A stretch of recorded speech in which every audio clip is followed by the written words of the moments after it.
İnsanların ağlını əgər qarışdıran hansısa bir şübhə varsa Quranda, həmin insan Qurana inanmaz və yaxud da əməl eləməz.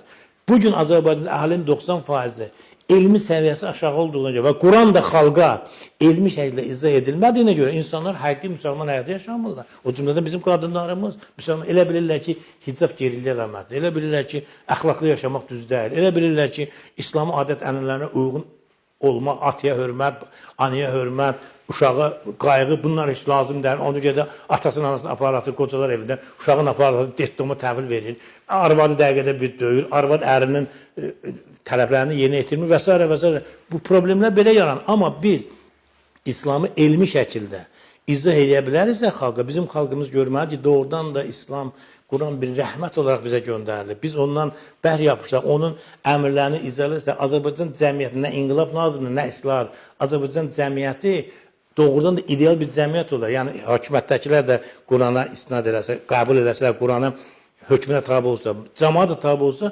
Azərbaycanda yerdə cənnət yaratmaq olar. Çünki Allah Teala deyir, mən bu kitabı bir rəhmət olaraq insanlara göndərmişəm. Amma baxın, harada bir müsəlman var cəhalətdədir, harada bir müsəlman var rəzalətdədir, harada bir müsəlman var kasıbçılıqdadır.